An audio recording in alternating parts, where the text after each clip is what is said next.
আগৰ ভিডিঅ'ত বহলাই দাঙি ধৰা হৈছে যে 722 খ্ৰীষ্টপূৰ্ব মানত এছিয়সকলে হিব্ৰুসকলৰ ওপৰত চলোৱা আক্ৰমণৰ ফলত বনি ইছৰাইল ৰূপে জনাজাত 12টা জনগোষ্ঠীৰ পৰা মাত্ৰ 2টা জনগোষ্ঠীহে বাচি গৈছিল, ইহুদী আৰু বিন্যামিন। পিছৰ পৰ্যায়ত এই 2টা জনগোষ্ঠীৰ সহযোগতে ইহুদী নামৰ নতুন এটি জাতি গঢ় লৈ উঠিছিল। সেই ইহুদীসকলে পূৰ্বতে হিব্ৰুসকলে পালন কৰি অহা বিভিন্ন ধৰণৰ ধৰ্মীয় আৰু সামাজিক পৰম্পৰাবোৰ পালন কৰি আহিছিল।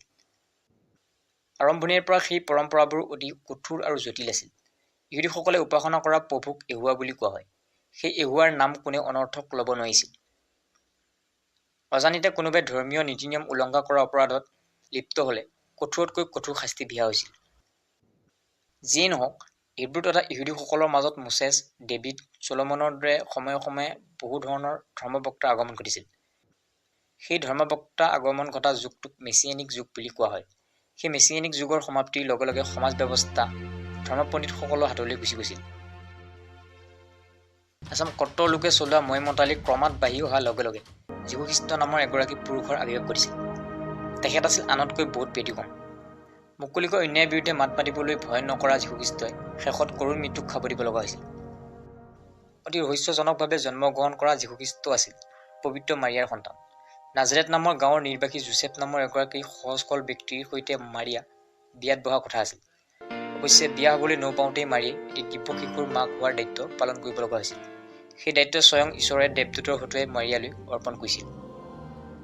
আনহাতে হ'ব লগা পতি জোচেফৰ সৈতে বিয়াত বহিবলৈ নৌপাওঁতেই গৰ্ভৱতী হৈ পৰা কথাটোৰ বাবে মাৰিয়া বাৰে বাৰে সন্মুখৰ সমাজখনৰ ৰোষত পৰিব লগা হৈছিল।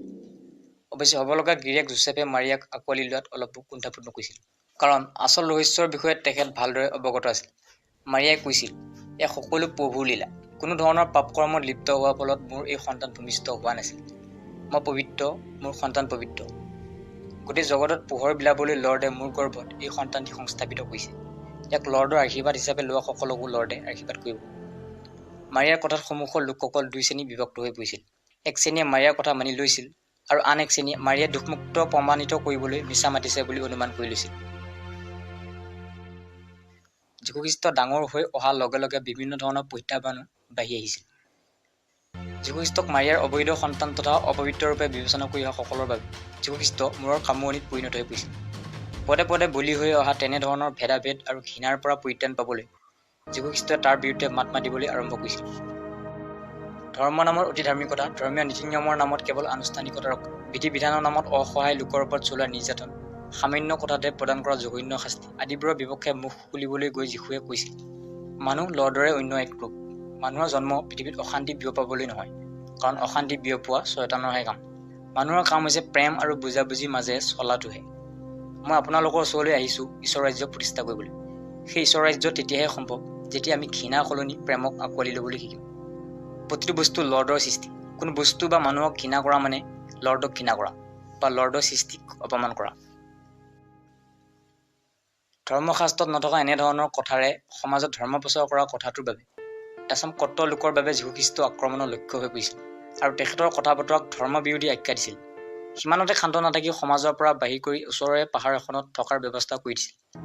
তাতো তেখেতে সন্মুখৰ সমাজখনক সমালোচনা কৰাৰ পৰা আঁতৰত থকা নাছিল।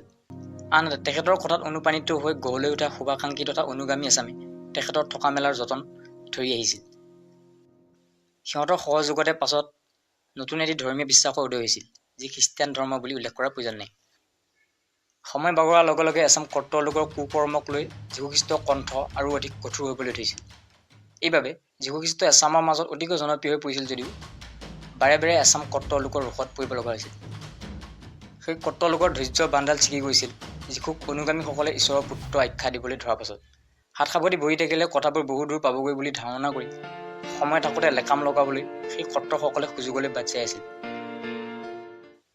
সেই সময়ছোৱাত এই অঞ্চলটো ৰোমানসকলৰ অধীনস্থ আছিল। এবাৰ ৰোমান শাসকে সৰু সৰু অপৰাধতে গুৰুতৰ শাস্তি বিহা বুলি যীশুখ্ৰীষ্টই সমালোচনা কৰা কথাটো চাৰিওফালে প্ৰচাৰ হ'বলৈ ধৰিছিল। আনহাতে ৰোমান শাসকৰ বদনাম কৰা কথাটো সেই সময়ত ৰোমান শাসক পণ্টিয়াছ পিলাতে কাণত পৰাৰ লগে লগে খঙত অগ্নিশৰ্মা হৈ তাৰ ওপৰত বিহিত ব্যৱস্থা ল'বলৈ তৎপৰ হৈ পৰিছিল।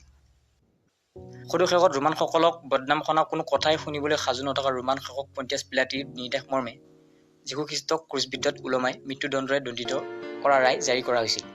লগে লগে যীশুৰ ভক্তসকলৰ মাজত এক হাহাকাৰময় পৰিৱেশে বিৰাজ কৰিবলৈ ধৰিছিল।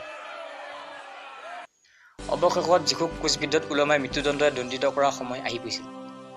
মৃত্যুৰ আগদিনা যীশুৰ ওচৰলৈ আহি এছামে কৈছিল, তুমি যদি সঁচাই ঈশ্বৰৰ পুত্ৰ হোৱা, আমি এবাৰ চাব খোজো তোমাৰ পিতৃ ঈশ্বৰে কেনেকৈ বচায়। যীশুৱে কৈছিল, মোৰ মৃত্যুৱে গোটেই পৃথিৱীত নতুন ঢৌ সৃষ্টি কৰিব। এই মৃত্যু কেতিয়াও বিফলে নাযায়। মৃত্যুৰ দিনা অনুগামীসকলৰ আগত লৈ যীশুৱে কৈছিল, মোৰ মৃত্যুৰ পাছত মোৰ দ্বাৰা প্ৰচাৰিত শুভ সংবাদবোৰ পৃথিৱীৰ চুকে কোণে বিলাই দিয়া দায়িত্ব তোমালোকৰ। তাৰ পাছত অতি নিৰ্মম ৰূপত যীশুক ক্ৰুচবিদ্ধৰে দণ্ডিত কৰোৱা হৈছিল। যীশুৰ অন্তিম বাক্যশাৰী আছিল, সিহঁত অবুজ, সিহঁতক বুজিবলৈ সুমতি দিয়া। দেৰিকৈ হ'লে অৱশ্যে এগৰাকী নিৰপৰাধী লোকক নিৰ্মম ৰূপত নিধন কৰা কথাটো ৰোমানসকলে পিছত বুজি উঠিছিল। পিছে তেতিয়ালৈ বহুত দেৰি হৈ গৈছিল। আমাৰ এই ভিডিঅ'টো চাই কেনে পালে জনালে আমি নিশ্চয় সুখী হ'ম।